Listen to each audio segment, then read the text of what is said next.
My name is Sarah Calloway. I am 34 years old. And the moment my father put down his fork, looked across the Thanksgiving table at me in front of 11 people, and said, quietly, deliberately, with the specific cruelty of a man who has rehearsed the sentence, that I was the one disappointment he could not explain to anyone, I did not flinch.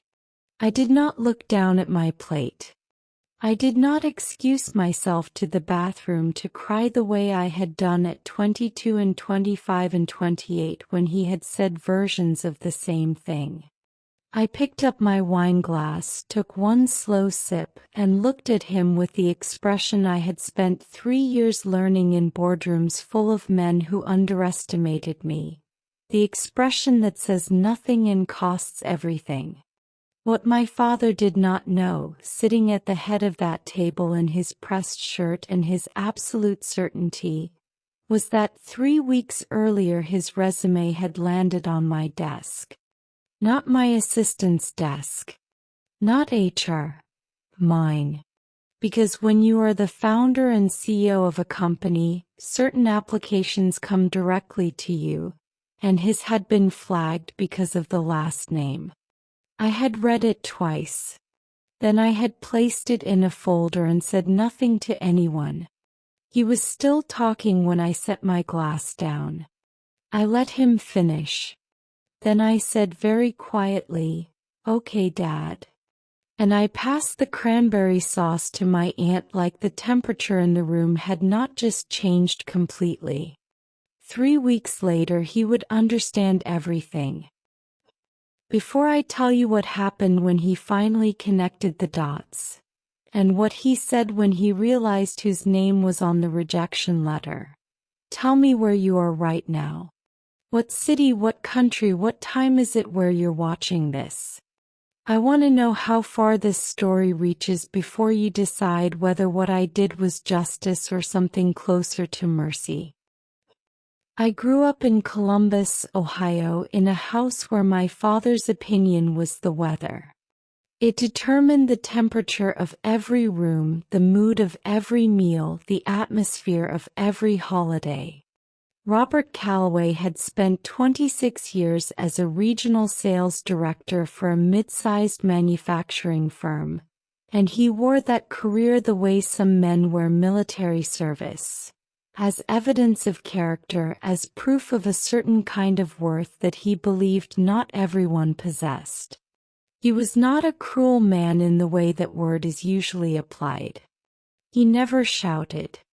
He never broke things. He was cruel in the way that intelligent, disappointed men sometimes are. With precision, with consistency, and with the absolute conviction that he was simply being honest in a world that had gone soft. My mother, Diane, was an elementary school art teacher who had a gift for making small spaces feel beautiful and a lifelong habit of translating my father's harshness into something more forgiving before it could land. She would say he pushed us because he cared. She would say he had high standards because he believed in us. She spent 30 years building a softer version of him for the rest of us to live with, and I loved her for it even as I understood it was not entirely true. My older brother, Marcus, had followed my father's exact blueprint. Business degree, corporate sales track, a job at a firm with a recognizable name, a house in the suburbs by 30. My father talked about Marcus the way tour guides talk about landmarks. Proudly, repeatedly, with the assumption that everyone around him found it as impressive as he did. I was the other one. The one who had studied marketing and then pivoted, who had left a stable agency job at 26 to start something in the technology space that my father could not explain to his friends and therefore did not try to. He called it my little project for 2 years. Then when it kept existing and kept growing, he simply stopped mentioning it, which was its own kind of verdict. From the time I was young I had understood systems. Not the way engineers understand them. Not technically, not mechanically, but commercially. I understood how people moved through processes, where they got stuck, what made them abandon something halfway and what made them complete it. I understood friction. I understood the space between what a product promised and what it actually delivered, and I understood that the companies that closed that space consistently were the ones that survived. At 23, I had built a customer retention consultancy out of my apartment with 2 clients and a laptop that overheated if I ran more than 4 tabs. At 26, I had 8 clients and a small team and enough revenue to make the decision to leave the agency job feel less like a leap and more like a step. At 29, I had pivoted the consultancy into a SaaS platform, a software tool that helped mid-sized companies diagnose and fix the specific points in their customer journey where revenue was quietly leaking out. The platform was not glamorous. It did not have a consumer-facing brand or a name that appeared in lifestyle publications. It operated in the background of other companies' operations, invisible and essential the way good infrastructure always is. My father would not have known what to do with that description even if I had offered it, which I had learned not to do. At 30, I had 41 clients. At 32, I had 108. At 33, I had closed a Series B funding round of $14 million, had a team of 37 people, and had been approached twice by acquisition teams from companies large enough that the conversations required NDAs before the pleasantries. I turned down both offers. Not because the numbers were wrong, because I was not finished yet. My father knew none of this in any detail.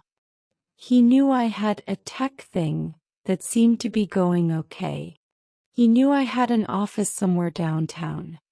He knew I traveled sometimes for work. Beyond that, because I had stopped offering information into a space where it was received with either skepticism or silence, he knew nothing. Marcus knew more because Marcus and I were closer than our family dinners suggested, and because Marcus, unlike my father, had the intellectual honesty to admit when something impressed him even if it complicated the narrative he had been raised inside. He had visited my office once, met my team, seen the dashboard, and driven home very quiet in a way that told me he was recalculating something. He never told my father what he had seen. I never asked him to keep it secret. Some information simply finds its own level in a family, settling where it can survive. The years between 26 and 34 were not a straight line upward. They were the kind of years that look clean in retrospect and feel like controlled drowning while you are inside them. I lost a major client in year 2 when their internal champion left the company and his replacement had his own preferred vendor.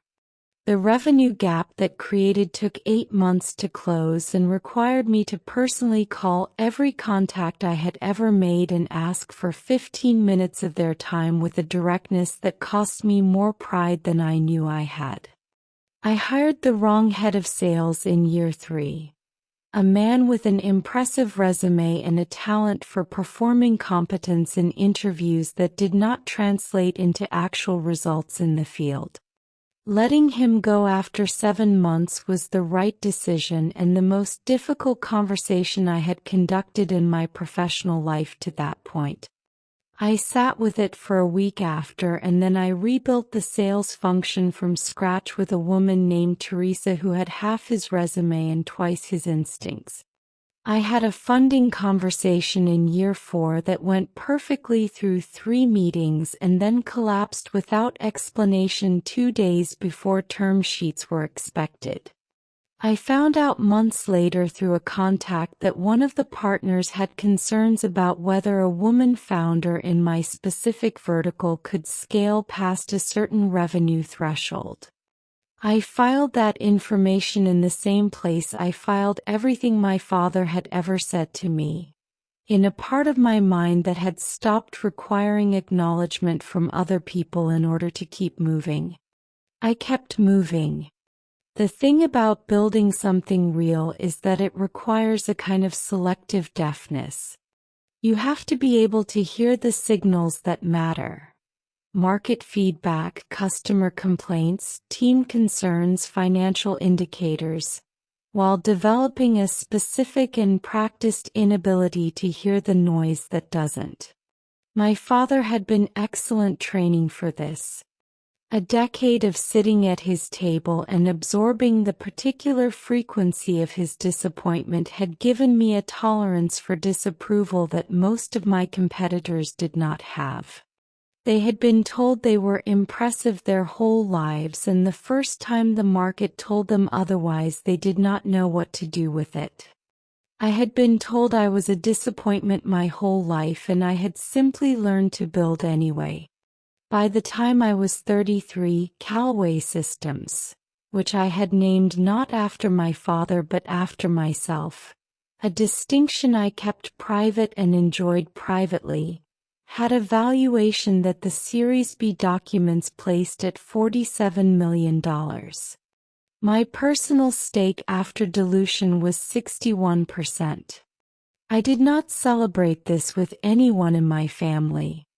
I celebrated it with Teresa and my head of product and my CFO, a careful woman named Lynn who had joined us in year 3 and whose emotional range in professional settings ran from satisfied to very satisfied, and who pumped her fist once when the wire confirmation came through, which from Lynn was the equivalent of a standing ovation.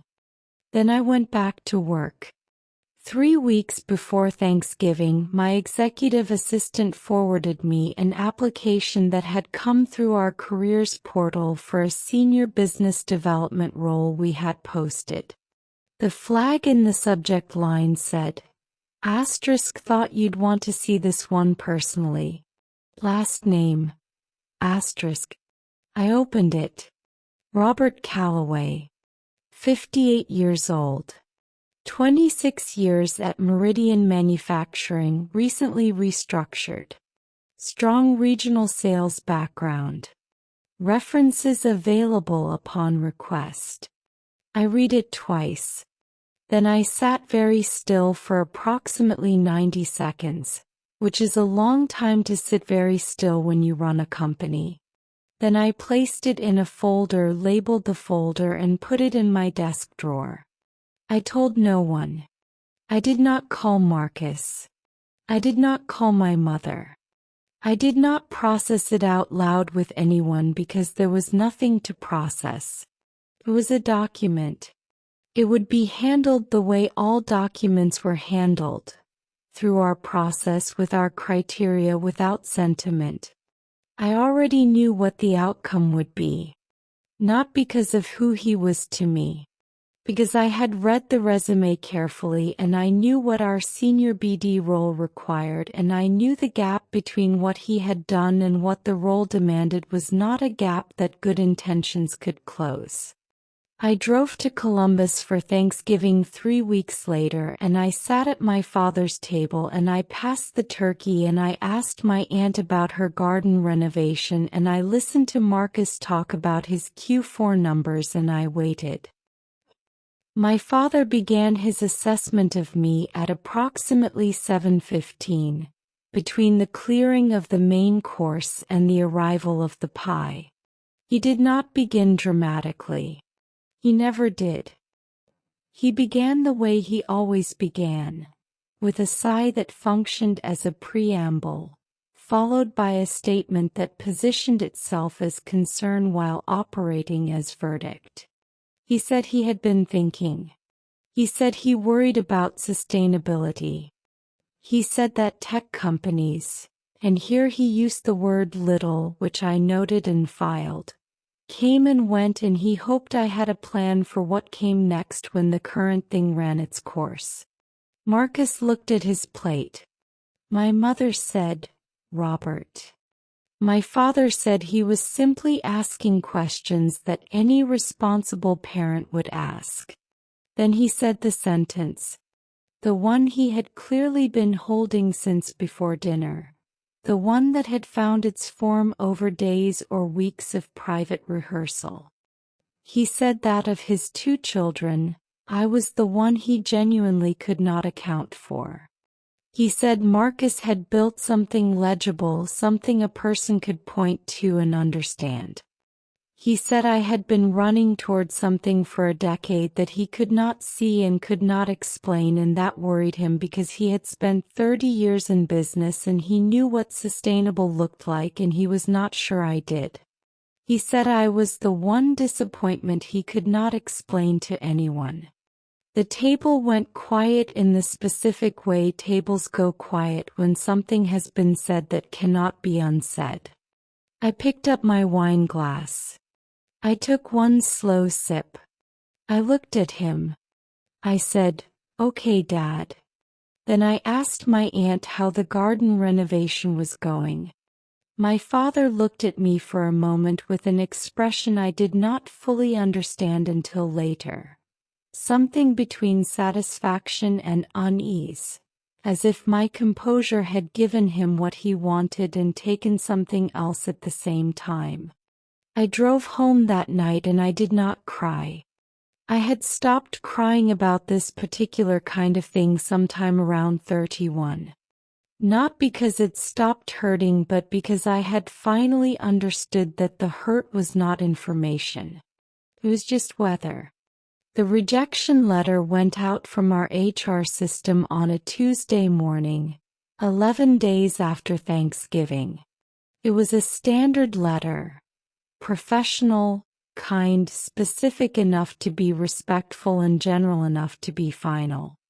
It thanked Robert Calloway for his interest in the senior business development role at Calloway Systems, noted that after careful consideration we were moving forward with other candidates whose backgrounds more closely matched the current needs of the position, and wished him well in his search.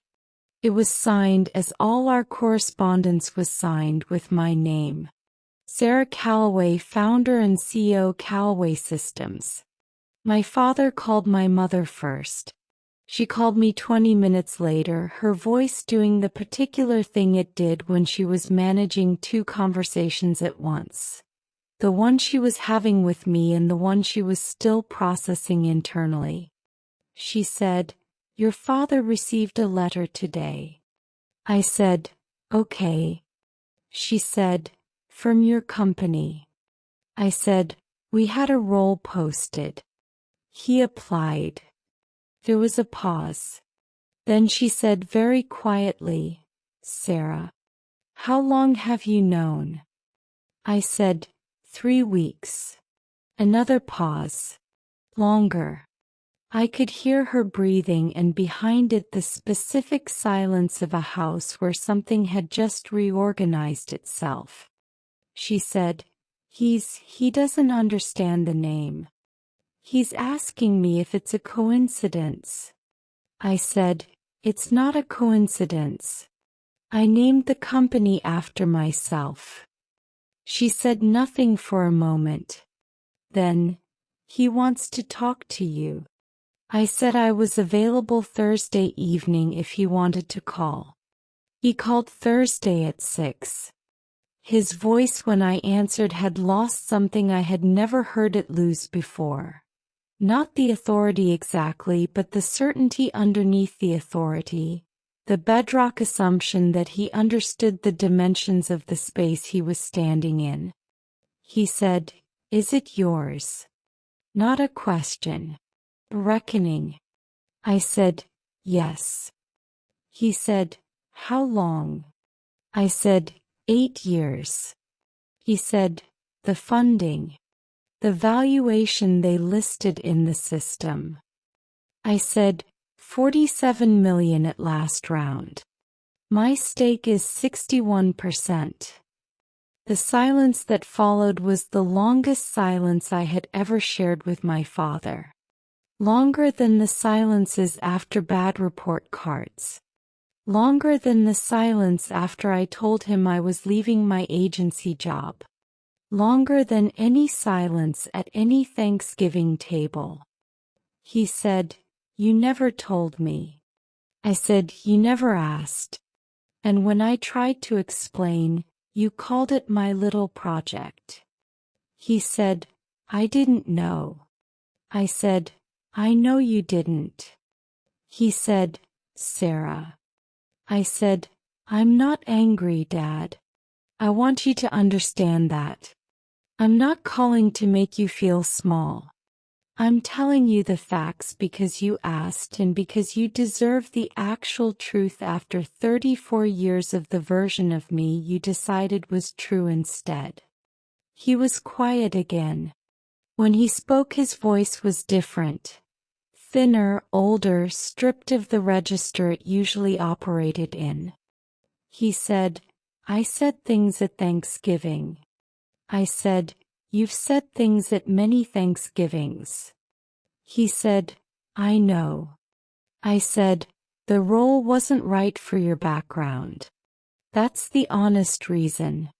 It wasn't personal. Our process ran the same way it runs for every candidate." He said, "That's..." He stopped. Started again. "That's more than I would have done." I said, "I know that too." The fallout moved through our family the way truth moves through any closed system. Slowly at first, then everywhere at once. My mother called me the following Sunday and spoke for 40 minutes in a way she had never spoken to me before. Not as the translator between my father and the world, but as herself, a woman who had spent 30 years watching something happen that she had not known how to stop and who was only now, in her early 60s, allowing herself to be angry about it. He said she was sorry. She said she had told herself for years that his criticism came from love and she was no longer sure that was true or that love was a sufficient explanation even if it was. I told her the apology mattered. I meant it. Marcus called Tuesday. His version of the conversation was shorter and more direct because Marcus had always communicated that way when he was being sincere rather than performing family dynamics. He said he had known for 2 years that I had built something serious. He said he had not told our father because he thought it was my information to share. He said he was sorry he had not pushed back harder at the table on Thanksgiving. I told him the same thing I told my mother. That it mattered. That I meant it. My father's firm had restructured in October, eliminating his regional director role as part of a broader consolidation. He had been looking for 6 weeks before his application reached my desk. In the months that followed, he found a position. A smaller role, lower title, reduced territory, at a company 3 states away that was not in his industry and did not carry the specific gravity of the career he had built. He took it because the alternative was continuing to look, and he was 58 and the market was not generous with men at 58 whose primary credential was 30 years at one company in one industry. I learned this from my mother, not from him. He and I did not speak again for 6 weeks after the Thursday call. When we did, it was brief and careful. A conversation between 2 people who are relearning the dimensions of a relationship they thought they understood. He did not apologize dramatically. He was not built for dramatic apology. What he offered instead was a kind of altered behavior. He asked questions he had not asked before. He listened in a way he had not previously demonstrated was available to him. He stopped offering assessments of my choices in the specific tone that had characterized 30 years of Thanksgiving dinners. It was not healing in the cinematic sense. It was something smaller and more durable. The beginning of a different kind of conversation between two people who had been having the wrong one for decades. I bought a house in March. Not in Columbus. In the city where my company lived, where my team was, where my actual life had been happening for 8 years while I drove back to a family table that had never quite made room for the person I was becoming. It had a real kitchen, the kind I had always wanted. Wide counters, good light, enough space to cook for people rather than just for efficiency. I had a dinner party in April for 12 people, none of whom I was related to, all of whom knew exactly what I had built and had been there in various capacities while I was building it. Teresa gave a toast. It was short and accurate and made 3 people cry, including me, which I allowed because some moments earn it. Callaway Systems closed its 3rd major enterprise contract in May. We crossed 50 employees in June. I promoted Lynn to CFO with a title and a compensation package that finally reflected what she had actually been doing for 4 years. And she received it with the same measured satisfaction she brought to everything, which is to say, she said, "It's about time," and then went back to her spreadsheets. In July, I flew to Columbus for my parents' anniversary dinner. Small, family only. My parents, Marcus and his wife, their kids, me. My father met me at the door. He looked older than he had at Thanksgiving. The restructuring and the job search and the months of recalibration had taken something from his posture that I was not sure would fully return. He said, "I'm glad you came." I said, "I almost didn't."